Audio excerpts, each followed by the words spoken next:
Dear students, welcome to the STP Computer Education.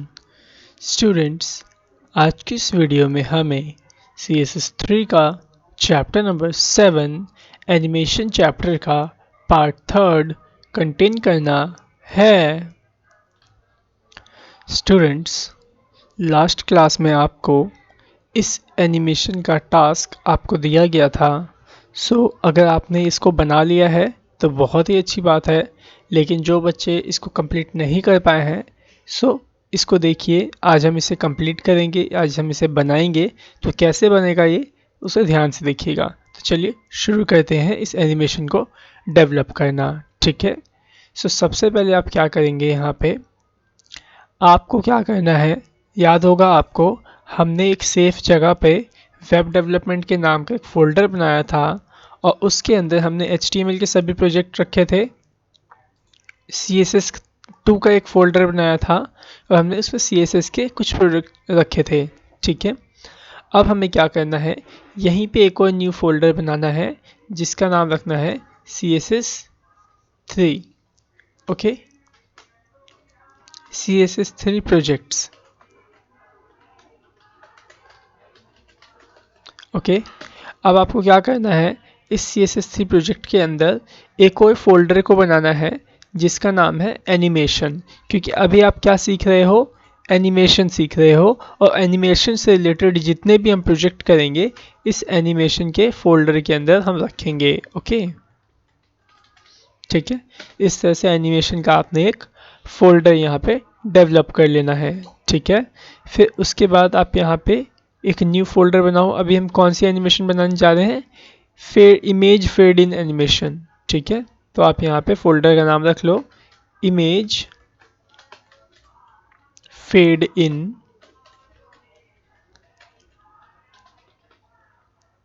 ठीक है। आप इमेज फेड इन एनिमेशन बनाने जा रहे हो तो इमेज फेड इन आप इस तरह से फोल्डर बना लो। ओके, अब जो भी हम डॉक्यूमेंटेशन करेंगे वो इसी फोल्डर के अंदर रखेंगे। ठीक है। लेकिन आप देख रहे हैं ये कितना अंदर है। पहले दिस पीसी के अंदर लोकल डिस्क डी, फिर लोकल डिस्क डी में वेब डेवलपमेंट के अंदर CSS3 प्रोजेक्ट, फिर उसके अंदर एनिमेशन, और एनिमेशन के अंदर जाकर के हमारा इमेज फेड इन फोल्डर है। मीन्स अगर आपको इस फोल्डर पे वापस आना होगा तो बार बार आपको इतने लंबे एड्रेस से गुजरना होगा, बार बार क्लिक करना होगा। तो आप क्या करो, इस इमेज फेड इन का एक शॉर्टकट आप डेस्कटॉप पे रख लो ताकि आप डेस्कटॉप से इसे इजीली एक्सेस कर पाओ। तो कैसे रखोगे, राइट क्लिक करो, सेंड टू के ऑप्शन पे क्लिक करो और यहाँ पे डेस्कटॉप क्रिएट शॉर्टकट पे क्लिक कर दो। ठीक है, क्लिक कर दिया तो ये देखो आपका इमेज फेड इन शॉर्टकट जो है यहाँ पे प्रीव्यू हो जाएगा। ठीक है। अब आप यहीं से आप इसे डायरेक्ट ओपन कर पाओगे। ठीक है। अब हमें क्या करना है, कुछ डॉक्यूमेंटेशन करनी है, वो देखो। अब इमेज फेड इन के अंदर आपको क्या करना है, दो न्यू फोल्डर बनाने हैं। एक बना लो आप स्टाइल नाम का फोल्डर। ठीक है। इसके अंदर हम क्या रखेंगे, अपनी CSS की फाइल रखेंगे, और एक और फोल्डर बना लो जिसमें हम अपनी इमेजेस रखेंगे। ठीक है। मैंने यहाँ पे एक इमेजेस का भी फोल्डर बना लिया है। ठीक है। तो चलिए इस इमेजेस के अंदर सबसे पहले मैं इमेजेस को रख लेता हूँ। मैंने कुछ इमेजेस को कॉपी कर लिया है और मैं यहाँ पे उस इमेजेस को पेस्ट कर देता हूँ। तो देखो यहाँ पे मेरे पास कुछ इमेजेस आ गई हैं, 5 इमेजेस। ठीक है। इसी को हम एनिमेट करवाएंगे। चलिए अब आपको क्या करना है, इसको आप कट कर दीजिए और आप अपने किसी भी टेक्स्ट एडिटिंग सॉफ्टवेयर को ओपन कर लीजिए। तो हमने अभी यहाँ पे सबलाइम टेक्स्ट एडिटर 3 को सेलेक्ट करके ओपन कर लिया है। ओके, देखिए ये हो गया ओपन हमारा। जो पहले की जो फाइल्स हैं यहाँ पे उसको आप ऐसे ही रहने दीजिए। आप यहाँ आइए फाइल ऑप्शन पे और यहाँ पे देखो ओपन फोल्डर का आपको यहाँ पे एक ऑप्शन दिखाई देगा, आप इस पे क्लिक करो। और इस पे क्लिक करने के बाद आपको याद होगा डेस्कटॉप लोकेशन पे हमने एक शॉर्टकट बनाया था, उस शॉर्टकट को आप सेलेक्ट कर लो। तो देखो इमेज फेड इन शॉर्टकट ये रहा, सेलेक्ट फोल्डर पे क्लिक करो और जो पीछे वाला है इसे आप कट कर दो। ठीक है। देखो यहाँ पे आपको एक इंडेक्स फाइल बनानी है और यहीं पे आपका इंडेक्स फाइल जो सेव हो जाएगा। देख रहे हो इमेज फेड इन फोल्डर के अंदर दो फोल्डर हैं, एक इमेज नाम का और यहाँ पे स्टाइल नाम का, ठीक है। सब जो भी होगा काम इसी में होगा, इसी फोल्डर के अंदर। तो अब मैं क्या करता हूँ, यहाँ पे सबसे पहले यहाँ पे HTML5 के शब्दों में बेसिक स्ट्रक्चर HTML का राइट कर लेता हूँ। स्टूडेंट्स, मैंने यहाँ पे HTML5 के शब्दों में जो बेसिक स्ट्रक्चर होता है HTML5 का, उसको यहाँ पे राइट कर लिया है। अब आप फाइल ऑप्शन में जाओ, सेव पे क्लिक करो, ठीक है। सो आपका ये जो फाइल है, ये आपकी फाइल उसी फोल्डर में जाके सेव होगी, ठीक है। तो कहाँ पे हमारा फोल्डर, डेस्कटॉप वाला आपको चूज़ करना पड़ेगा, फेड इन इफेक्ट वाले फोल्डर को चूज़ करो और यहीं पे हमें अपनी इंडेक्स फाइल को सेव करना है। सो मैं यहाँ पे इंडेक्स डाल देता हूँ और .html अगर आप नहीं भी दोगे तो भी चलेगा, क्योंकि नीचे देखो सेव टाइप HTML ही सिलेक्टेड है, ठीक है। मैं सेव पे क्लिक कर देता हूँ, देखो index.html के नाम पे ही ये सेव हो गया है, ठीक है। अब हमें क्या करना है, एक और फाइल बनानी है जिसका नाम क्या होगा, आपका CSS style.css फाइल आपको बनानी है। तो अब क्या करोगे, यहाँ पे फाइल ऑप्शन में जाओगे, Ctrl+N पे क्लिक करोगे, ठीक है। एक और न्यू टैब आ गया। यहाँ पे आप क्या करो, कुछ टाइप कर लो पहले CSS फाइल को बनाने के लिए। आपको याद होगा @ हम लगाते हैं इस एक्सटर्नल स्टाइल शीट के अंदर, जिससे कि ये डिफाइन होता है कि हम तीनों कैरेक्टर्स को अपने इस स्टाइल शीट में डिफाइन करने वाले हैं। सो हमने यहाँ पे अपना कैसेट UTF-8 को डिफाइन कर लिया है। अब आप इसे भी सेव कर लीजिए, Ctrl+S बटन दबाएंगे, स्टाइल फोल्डर को आप ओपन करो और यहाँ पे style.css को सेव कर लो। ओके, सो देखो अब आपका ये style.css भी यहाँ सेव हो चुका है और index.html भी सेव हो चुका है। अब आपको क्या करना है, इस स्टाइल शीट को अपने इस index.html से लिंक करना है।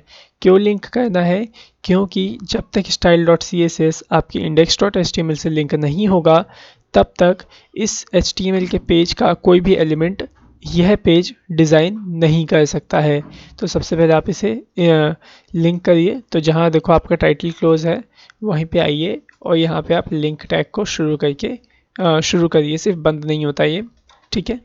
और यहाँ पे आप रेल एट्रीब्यूट का यूज़ करिए और इसमें रिलेशन को डिफाइन करिए कि आप किस चीज़ को यहाँ पे लिंक करना चाहते हो। तो मैं यहाँ पे स्टाइल शीट को लिंक कर रहा हूँ, ठीक है। सो आप यहाँ पे जो वैल्यू है वो स्टाइल शीट पास कर दीजिए और यहाँ पे href एट्रीब्यूट का यूज़ करिए और इसमें यहाँ पे आपकी स्टाइल शीट है उसकी लोकेशन यहाँ पे डाल दीजिए। तो जो मेरी स्टाइल शीट है यहाँ से index.html से पहले स्टाइल फोल्डर के अंदर जाएगी, ठीक है। उसके बाद उसमें इसको style.css नाम की फाइल मिल जाएगी। ओके, सेव कर लीजिए इसको। अब क्या हुआ, जो ये आपकी style.css है, इसको अधिकार मिल चुका है कि यह index.html पेज के एलिमेंट को डिज़ाइन कर सके। ओके, चलिए एक बार हम टेस्टिंग करके देख लेते हैं। style.css में जाओ यहाँ पे और बॉडी के अंदर आप बैकग्राउंड कलर पास करके चेक कर लो, ठीक है। मैंने बैकग्राउंड कलर पास कर दिया रेड। सेव करके मैं इसे index.html को रन करता हूँ। रन कैसे करोगे आप, यहीं पे राइट क्लिक करके ओपन इन ब्राउज़र पे भी आप क्लिक कर दोगे तो भी जो आपकी फ़ाइल है वो आपके ब्राउज़र में ओपन हो जाएगी। देखो खुल गया और देखो ये वर्क कर रहा है, ठीक है। अब हम क्या करेंगे, इसको यहाँ से हटा देंगे और हमें कौन सी एनिमेशन बनानी थी, इमेज फेड इन एनिमेशन, ठीक है। सो इस बॉडी में आओ, सबसे पहले आप क्या करो, यहाँ पे एक डिव को बनाओ, ठीक है। इस डिव को हमने इस तरह से बना लिया। अब आप इसको style.css में जाकर डिज़ाइन करो। सो मैंने यहाँ पे देखो क्या किया, डिव को सेलेक्ट किया, यहाँ पे मैं इसकी विड्थ दे देता हूँ 720 पिक्सल और हाइट दे देता हूँ 480 पिक्सल। ओके, और यहाँ पे मैं इसका बॉर्डर पास कर देता हूँ 20 पिक्सल सॉलिड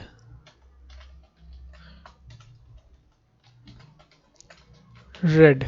ओके, जैसे सेव करके और रन करके चेक करते हैं कि किस तरह से हमें प्रीव्यू होता है। सो देखो मैंने रन किया तो देखो कुछ इतना बड़ा ये आपको दिखाई दे रहा है। मैं चाहता हूँ कि ये सेंटर में चला जाए, तो आप कैसे दोगे इसे सेंटर, तो ध्यान से देखो, आप इसी में पास करोगे मार्जिन प्रॉपर्टी को और इसमें वैल्यू पास करो 0 ऑटो। ठीक है, 0 से अगर ये हमने जो 0 दिया है वो किसके लिए है, टॉप और बॉटम के लिए, और ऑटो किसके लिए दिया है, लेफ़्ट और राइट के लिए। मीन्स ऑटोमेटिकली लेफ़्ट और राइट से ये सेंटर में आ जाए। ओके, सो मैं यहाँ से सेव कर लेता हूँ और यहाँ पे इसे रन करता हूँ तो देखो सेंटर में आ गया।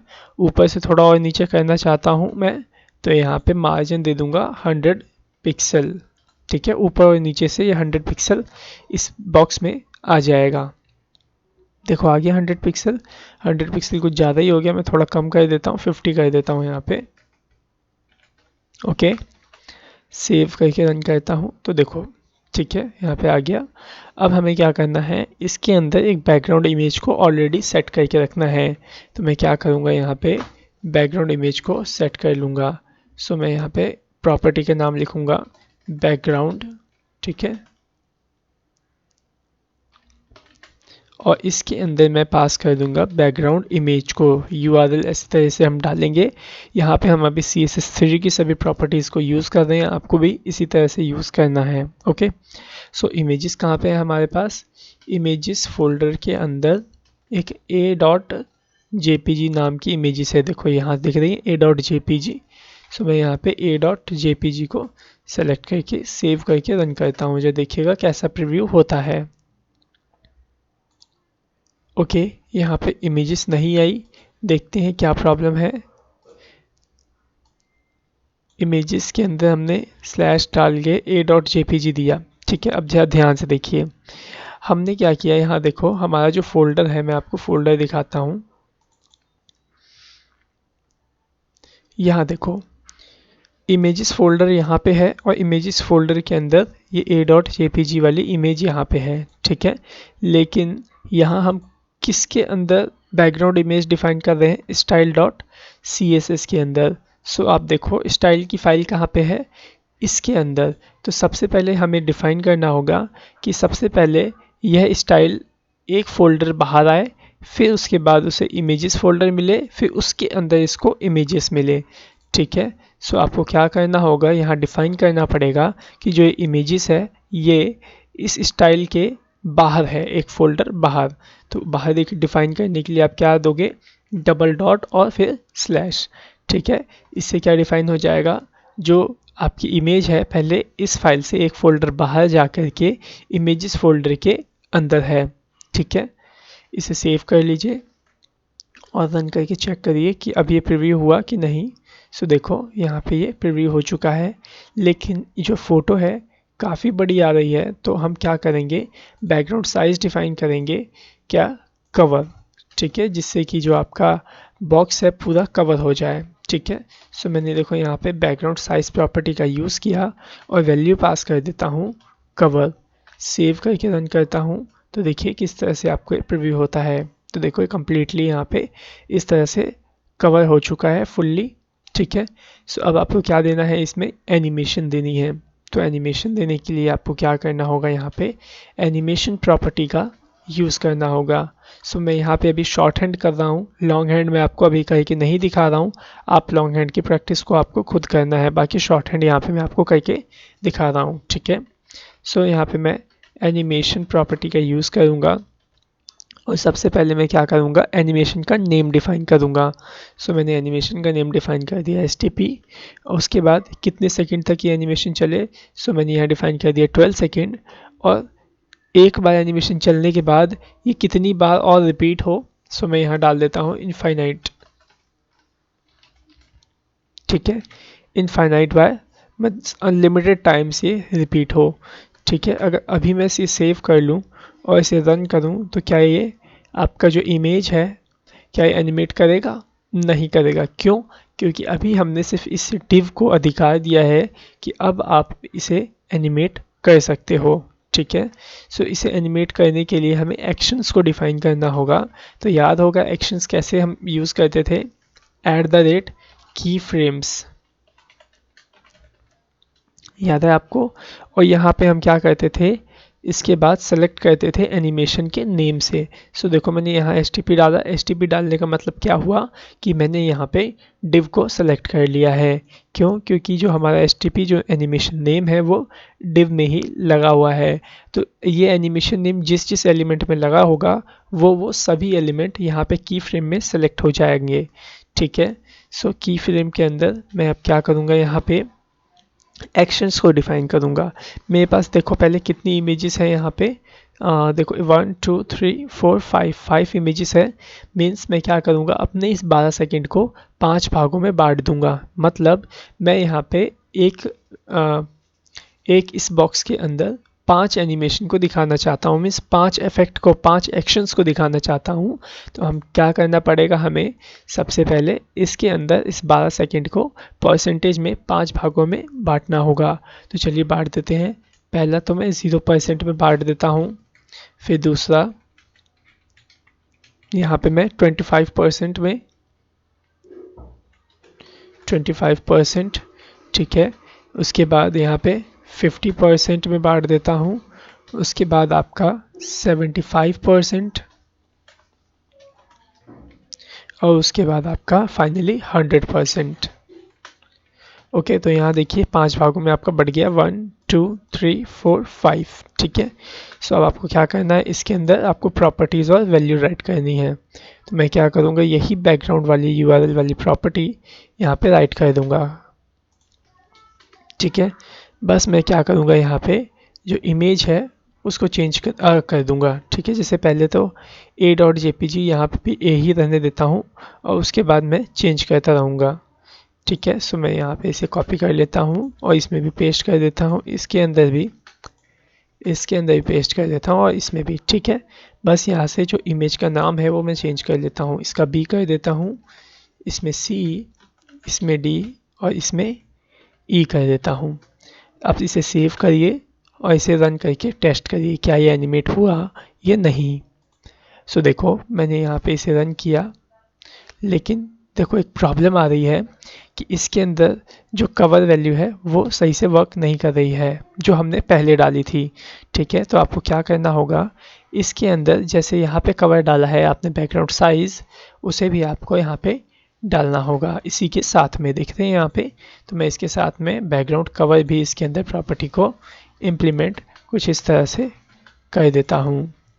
ओके, क्योंकि ये प्रॉपर्टी बैकग्राउंड वाली तो काम करना बंद कर देंगी जब ये वाली प्रॉपर्टी चलेगी तो। ठीक है, सो देखो यहाँ पे मैंने क्या किया, बैकग्राउंड URL डिफाइन कर लिया और बैकग्राउंड साइज भी यहाँ पे मैंने डिफाइन कर लिया। ठीक है, अब इसे सेव करके यहाँ पे मैं रन करता हूँ तो देखिएगा कैसे प्रीव्यू होता है। तो देखिए, ठीक है, सो यहाँ पे आपकी एनिमेशन जो है वो सही तरीके से बन के तैयार हो गई है। आई थिंक आपको ये समझ में आ गया होगा कि किस तरह से हमने ये फेड इन इमेज एनिमेशन बनाई थी। ठीक है, अब ज़रा देखिए यहाँ पे कि जो हमने यहाँ पे शॉर्ट हैंड प्रॉपर्टी डिफाइन किया है वह शॉर्ट हैंड प्रॉपर्टी सिर्फ लेटेस्ट ब्राउज़र में ही सपोर्ट करेगी। तो आपको यहाँ पे क्या करना होगा, ब्राउज़र इंटीग्रेशन यहाँ पे करना होगा, browser syntax integration. Okay, browser compatible बनाना होगा आपको इस कोड को। तो अपने स्टैंडर्ड सिंटेक्स कोड को आप क्या करो, स्टैंडर्ड कोड को कॉपी कर लो और सभी क्रोम ब्राउज़र के लिए, मोज़िला ब्राउज़र के लिए और ओपेरा ब्राउज़र के लिए आप यहाँ पे उसका सिंटेक्स लगा लो। सो मैं यहाँ पे लगा देता हूँ -webkit-, ओके, फिर लगाऊंगा ओपेरा के लिए -o- और फिर लगाऊंगा मौज के लिए, मोज़िला फायरफॉक्स के लिए -moj-। ठीक है, सो यहाँ पे आपका क्रोम और ओपेरा, क्रोम और सफारी कंट्रोल हो जाएंगे सभी ब्राउज़र में। ठीक है, ओपेरा ब्राउज़र यहाँ से आपका इसके अंदर सपोर्ट कर जाएगी आपकी एनिमेशन सभी ब्राउज़र के अंदर, मीन सभी इस ओपेरा ब्राउज़र के सभी वर्जन्स के अंदर और मोज़िला फायरफॉक्स के सभी वर्जन्स के अंदर ये वाला कोड आपका एग्जीक्यूट कर जाएगा, जिससे कि जो एनिमेशन है वो सपोर्ट कर जाएगी। और जो आपका स्टैंडर्ड सिंटेक्स है इसका हम क्या करेंगे, ये सभी के सभी लेटेस्ट ब्राउज़र में सपोर्ट कर जाएगी। अब जिस तरह से हमने इसका, इन तीनों का, मीन्स इस एनिमेशन का हमने ब्राउज़र सिंटेक्स कोड यहाँ पे अप्लाई किया है, उसी तरह से आपको यहाँ की फ्रेम्स में भी ब्राउज़र सिंटेक्स कोड अप्लाई करना है। सो क्या करो, आप इस कोड को पूरा कॉपी कर लो और उसके बाद सबसे ऊपर इसे पेस्ट करो यहाँ पे, ठीक है। एक बार पेस्ट कर दिया, ये दूसरी बार और ये तीसरी बार, ठीक है। सबसे पहले यहाँ @ में आप लगाओ हाइफन वेबकिट हाइफन, ठीक है। ये हमने क्रोम और सफारी के लिए किया। अब यहाँ पे आप लगाइए हाइफन ओ हाइफन, ये हमने मोज़िला फायरफॉक्स के लिए, सॉरी ओपेरा ब्राउज़र के लिए, हमने ओपेरा ब्राउज़र के सभी वर्जन्स के लिए कर लिया। अब हम यहाँ पे मोज़िला फायरफॉक्स के सभी वर्जन्स के लिए करेंगे हाइफन मॉज हाइफन। सो ये हमने अपना ब्राउज़र इंटीग्रेशन कर लिया ताकि ये जो हमारे मोज़िला फायरफॉक्स के सभी वर्जन्स में ये की फ्रेम्स और एक्शंस वर्क करें और ओपेरा ब्राउज़र के सभी वर्जन्स के अंदर ये एक्शन परफॉर्म करे और हमारे सभी क्रोम के और सफारी के वर्जन्स के अंदर हमारा जो वेबकिट है ये भी इसी के साथ वर्क करे। ओके, सो आई थिंक आपको समझ में आ गया। अभी भी अगर मैं इसे सेव करके रन करूं तो देखो ये जो है आपका परफेक्टली वर्क करेगा, ठीक है। अब जो है देखिए आपको एक नई चीज़ यहाँ पे मैं बताता हूँ।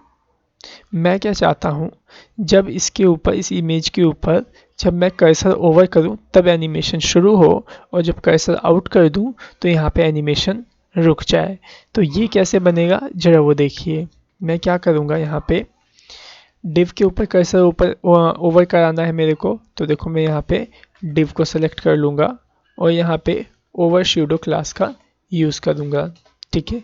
अब इसके अंदर कौन सी प्रॉपर्टीज़ वैल्यू लिखूँ जिससे कि ये हो जाए ओवर करते ही एनिमेशन स्टार्ट हो जाए और ओवर आउट करते ही एनिमेशन स्टॉप हो जाए।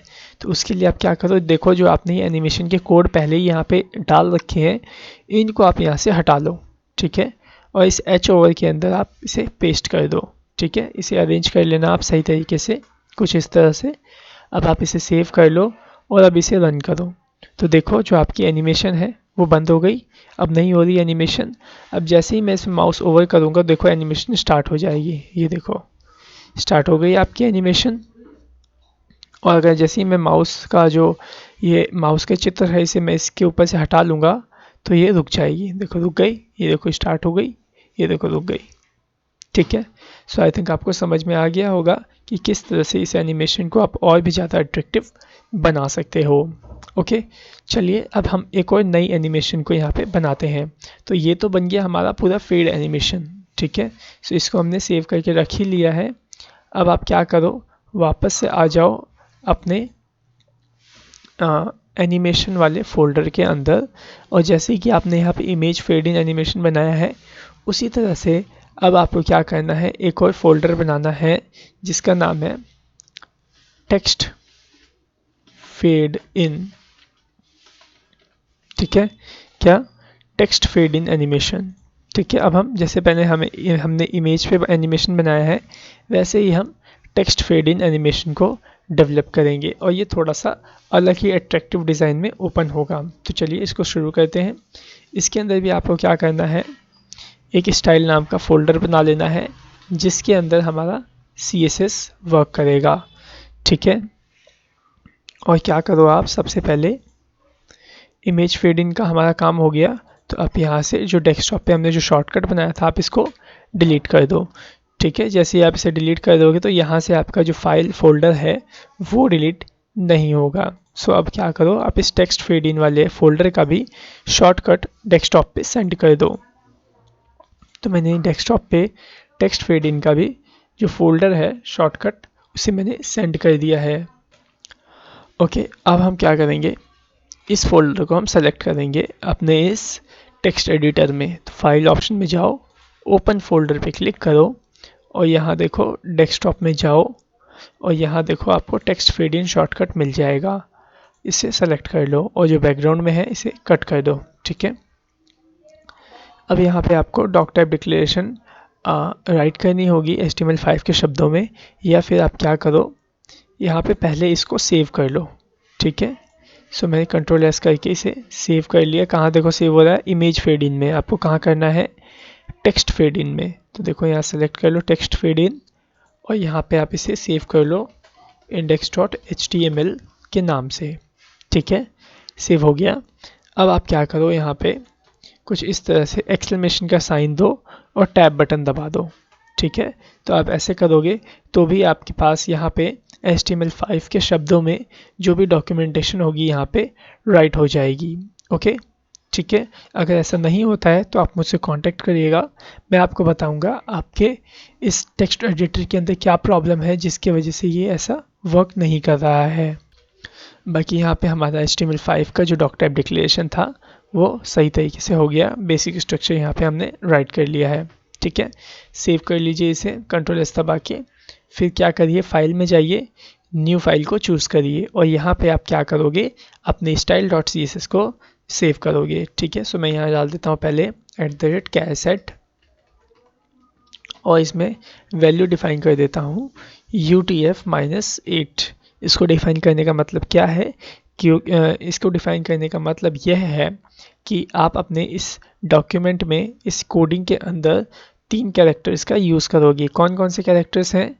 न्यूमेरिक, अल्फ़ा न्यूमेरिक और अल्फ़ाबेटिक कैरेक्टर्स। ठीक है, अब इसे सेव कर लीजिए। आप सेव कहाँ करोगे? स्टाइल के अंदर फोल्डर में आओगे और यहाँ पे style.css नाम की एक फ़ाइल बनाओगे और यहाँ पे आप इसे सेव कर लोगे। ओके, ठीक है, एक बार टेस्ट कर लीजिए कि ये जो ओके, हमें अभी तो लिंक भी करना है इस style.css को। तो चलिए हम सबसे पहले यहाँ पे अपने style.css को लिंक कर लेते हैं। यहाँ पे मैं rel एट्रीब्यूट लगाऊंगा और इसके अंदर स्टाइल शीट को राइट कर दूंगा। ठीक है, फिर उसके बाद href एट्रीब्यूट से मैं अपनी स्टाइल शीट की लोकेशन को यहाँ पे डिफाइन कर दूंगा। सो कहाँ पे है मेरी स्टाइल शीट? स्टाइल फोल्डर के अंदर style.css के नाम से। ओके, सेव कर लेता हूँ। यहाँ पे टेस्टिंग करूँगा मैं पहले, क्या ये मेरी जो स्टाइल शीट है लिंक हुई या नहीं। तो आप एक बार टेस्टिंग जरूर कर लिया करिए, ठीक है, कोई भी काम करने से पहले। सो देखो मैं क्या करता हूँ, यहाँ पे मैंने यहाँ पे बैकग्राउंड कलर रेड पास किया। ठीक है, सेव कर लेता हूँ और index.html को रन करके चेक करता हूँ। राइट क्लिक करूँगा, ओपन इन ब्राउज़र के ऑप्शन पे क्लिक कर दूँगा, जिससे कि ये ब्राउज़र में ओपन हो जाएगा। ठीक है, देखिए यहाँ पे ब्राउज़र में ओपन हो गया और रेड कलर यहाँ पे आ चुका है। रेड कलर आने का मतलब यही है कि जो हमारी स्टाइल शीट है वो परफेक्टली लिंक हो चुकी है हमारे index.html से। ठीक है, अब जरा देखिए हम कैसी एक एनिमेशन बनाने जा रहे हैं। सबसे पहले क्या करो, बॉडी में आओ और यहाँ पे h1 टैग के अंदर राइट करो कैपिटल लेटर्स में S। ठीक है, फिर से h1 राइट करो और फिर यहाँ पे टाइप करो T, फिर h1 राइट करो और यहाँ पे आप डालो P। ठीक है, मैं इस STP को ही एनिमेट करवाना चाहता हूँ। ठीक है, या फिर आप CE भी डाल सकते हो आगे, कोई दिक्कत नहीं है, कुछ भी नाम रहे कोई प्रॉब्लम नहीं है। सेव करो और रन करके एक बार चेक करो कि कैसा प्रीव्यू होता है। तो देखो ये कुछ इस तरह से प्रीव्यू हुआ STP। अब हम इसे जरा डिज़ाइन करेंगे। style.css में आओ, बैकग्राउंड के अंदर जो कलर था उसे आप रिमूव कर दो और यहाँ पे तीनों H1 को एक साथ सेलेक्ट करो। ठीक है, और इसमें वैल्यू पास कर दो फ्लोट लेफ्ट। ठीक है, सेव करो, रन करो, देखो कुछ इस तरह से ये प्रीव्यू हो गया। ठीक है, अब आपको क्या करना है, इसका जो फॉन्ट फैमिली है आप उसे चेंज करो। सो देखो मैंने यहाँ पे इसका फॉन्ट फैमिली राइट किया सेंचुरी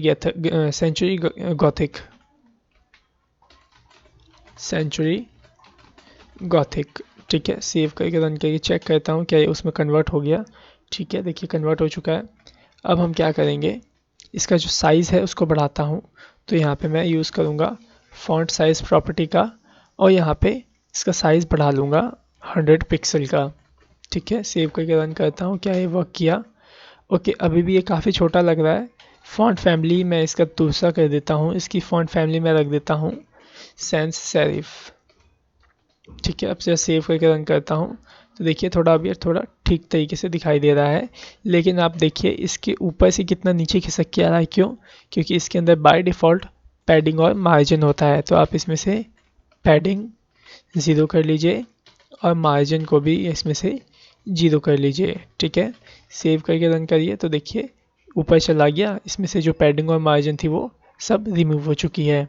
ठीक है, मैं इसका फॉन्ट साइज और बढ़ा देता हूँ 500 पिक्सल और रन करता हूँ तो देखो कुछ इस तरह से आपको दिखाई दिया।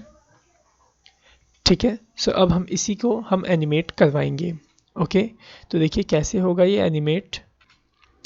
सो आपको क्या करना है, सबसे पहले इस एस का जो कलर है उसे वाइट में कन्वर्ट कर दो।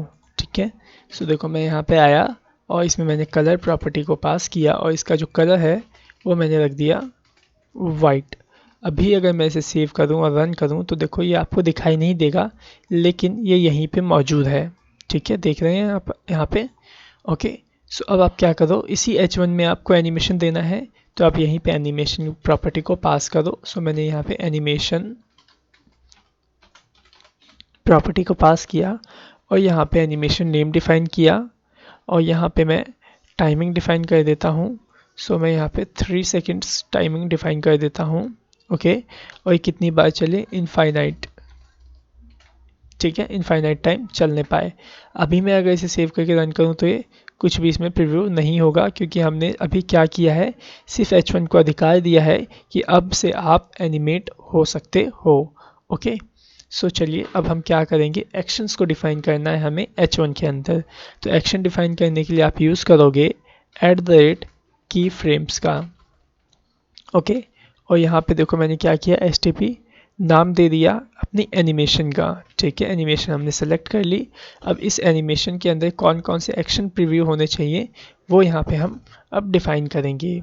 ओके, सो मैं क्या करता हूँ, यहाँ पे डिफाइन कर देता हूँ। सो अभी हमें यहाँ पे क्या डिफाइन करना है, एनिमेशन को। सो इस 3 सेकंड के एनिमेशन को हम 100% में ही डायरेक्ट डिफाइन कर देंगे, क्योंकि हमें यहाँ पे सिर्फ एक ही एक्शन को प्रेजेंट करना है। ठीक है, सिर्फ एक एक्शन को। वो कैसे प्रेजेंट करेंगे, देखिए सीधा आप यहाँ डायरेक्ट डाल दो 100%, क्योंकि आपको 3 सेकंड को कई भागों में डिवाइड करने की भी ज़रूरत नहीं है। क्यों, क्योंकि अभी हम यहाँ पे सिर्फ एक ही एक्शन को डिफाइन करने वाले हैं। सो 100% जैसे ही हो इस 3 सेकंड का, वैसे ही इस एनिमेशन का, सॉरी इस टेक्स्ट का जो कलर है वो क्या हो जाए, रेड में कन्वर्ट हो जाए। सेव करो इसे और रन करके चेक करो, देखो ये वर्क करता है या नहीं। सो देखो ये वर्क कर रहा है। ठीक है, देखो रेड में कन्वर्ट हो गया और बार बार ये कन्वर्ट होते जा रहा है। ठीक है, आपको एनिमेशन दिखाई दिया। ठीक है, लेकिन मैं चाहता हूँ पहले एस में लाइट आए, फिर टी में और फिर पी में। तो ये कैसे होगा, जरा वो ध्यान से देखिए। अभी जो एनिमेशन हो रहा है तीनों में एक साथ हो रहा है। ठीक है, सो आप इसे डिफाइन करो कुछ इस तरह से। सबसे पहले तो आप आओ यहाँ पे index.html में, और ये आप t और p देख रहे हो, आप इसमें क्लास वैल्यू कुछ पास कर दो ताकि हम इसे इंडिविजुअली सेलेक्ट कर सकें। सो मैंने यहाँ पे क्लास पास कर दिया, जैसे इसमें a पास कर देता हूँ और इसमें क्लास पास कर देता हूँ b। ठीक है, फिलहाल के लिए। ठीक है, a और b सेव कर लो इसको। यहाँ style.css में आओ और ए को यहाँ पे आप सेलेक्ट करो क्लास सेलेक्टर के माध्यम से, और इसमें एक एनिमेशन की प्रॉपर्टी को आप असाइन कर दो। कौन सी प्रॉपर्टी है, एनिमेशन हाइफन डिले प्रॉपर्टी। ठीक है, एनिमेशन डिले क्या करती है, वो डिफाइन करती है कि जो आपकी एनिमेशन है वो कितने सेकंड के बाद स्टार्ट होनी चाहिए। तो मैं चाहता हूँ कि जैसे ही इस फर्स्ट वाले के अंदर एनिमेशन हो, उसके ठीक 0.5 सेकंड के बाद टी के अंदर एनिमेशन होना शुरू हो। तो आप यहाँ पे ए के अंदर 0.a में 0.5 सेकंड को डिफाइन कर दोगे एनिमेशन डिले के तौर पे। ठीक है, अभी देखो मैं इसे सेव करता हूँ और यहाँ पे इसे रन करता हूँ, तो देखिए सबसे पहले एस में आएगा एनिमेशन, फिर टी में आएगा। तो देखो एस में आया फिर टी में आया। ठीक है, इसी तरह से अब पी के लिए भी डिफाइन कर दो, इस पी वाले के लिए। तो पी में देखो क्लास मैंने वैल्यू दिया है बी। ठीक है, सो आप यहाँ पे बी को सिलेक्ट कर लो, डॉट बी, और यहाँ पे भी आप एनिमेशन डिले प्रॉपर्टी लगाओ, और यहाँ पे मैं दे दूँगा जब मेरा एस भी आ जाए और टी भी आ जाए तो उसके बाद बी ये वाला आना चाहिए, पी आना चाहिए, लास्ट वाले जो कैरेक्टर है। तो इसको मैं और भी लेट ओपन करवाऊँगा। तो मैं यहाँ पे 1 सेकेंड में 1 सेकेंड के बाद इसके अंदर एनिमेशन को ओपन करवाऊँगा। ठीक है, किसके अंदर, इस पी वाले में। ठीक है, अब आप इसे सेव करो और रन करके चेक करो, देखो किस तरह से वर्क करता है। देख रहे हैं, पहले एस आया, फिर टी आया, फिर पी आया। ठीक है, देखिए एस टी पी। मैं फिर से लोड करता हूँ, देखो एस टी पी कुछ इस तरह से आया, फिर एस आया, फिर टी आया, फिर पी आया।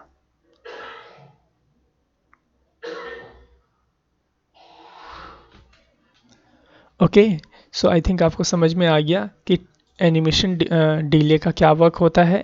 एनिमेशन डिले का ये वर्क होता है कि जो भी एनिमेशन हो रही है आप उसे कितने सेकंड के बाद ही उसमें ओपन करवाना चाहते हो या फिर एनिमेशन स्टार्ट करवाना चाहते हो। ओके, सो आप क्या करो, इसको भी आप इसी तरह से अच्छे से कर लेना और इसे संभाल के रखना है आपने इन्हीं सब एनिमेशन को, ताकि जब आगे आपको प्रोजेक्ट में ज़रूरत पड़े तो आप यहाँ से उसे कॉपी पेस्ट कर सको। ठीक है, लेकिन अभी हमें एक और काम करना है, आपको अभी वेबकिट इंटीग्रेशन करना है, ब्राउज़र इंटीग्रेशन करना है। चलिए उसको भी हम कर लेते हैं। सो यहाँ पे मैं 3 बार इसे कॉपी पेस्ट कर लेता हूँ और सबसे पहले क्रोम और सफारी के लिए यहाँ पे वेबकिट डिफ़ाइन कर देता हूँ। ठीक है, कुछ इस तरह से। ओपेरा के लिए हम क्या डिफ़ाइन करते हैं, -o हाइफन, और मोज़िला के लिए -moz हाइफन। ठीक है, की फ्रेम्स में भी डिफ़ाइन कर लेते हैं। कॉपी कर लेता हूँ मैं इसको और पेस्ट कर देता हूँ 1 बार, 2 बार, 3 बार। ठीक है, 3 बार पेस्ट कर दिया। पहले वाले में हाइफन वेबकिट हाइफन, फिर दूसरे वाले में -o हाइफन, और फिर तीसरे वाले में -moz हाइफन। ठीक है, हमने यहाँ पे अब ब्राउज़र इंटीग्रेशन भी कर लिया है। अब सभी ब्राउज़र के सभी वर्जन्स में हमारा ये एनिमेशन जो है वो सही तरीके से वर्क करेगा। और जो एनिमेशन डिले प्रॉपर्टी ये तो आपकी लॉन्ग हैंड प्रॉपर्टी है, तो ये तो सभी ब्राउज़र में वैसे ही वर्क करेगी। ओके, अगर अभी भी मैं सेव करूँ इसे और रन करके चेक करूँ तो यहाँ पे जो आपकी एनिमेशन है सही तरीके से वर्क करेगी। ओके, सो आज की वीडियो में सिर्फ इतना ही। इसके आगे की एजुकेशन को हम इसके नेक्स्ट पार्ट में अचीव करेंगे। So thanks for watching our video. Have a nice day.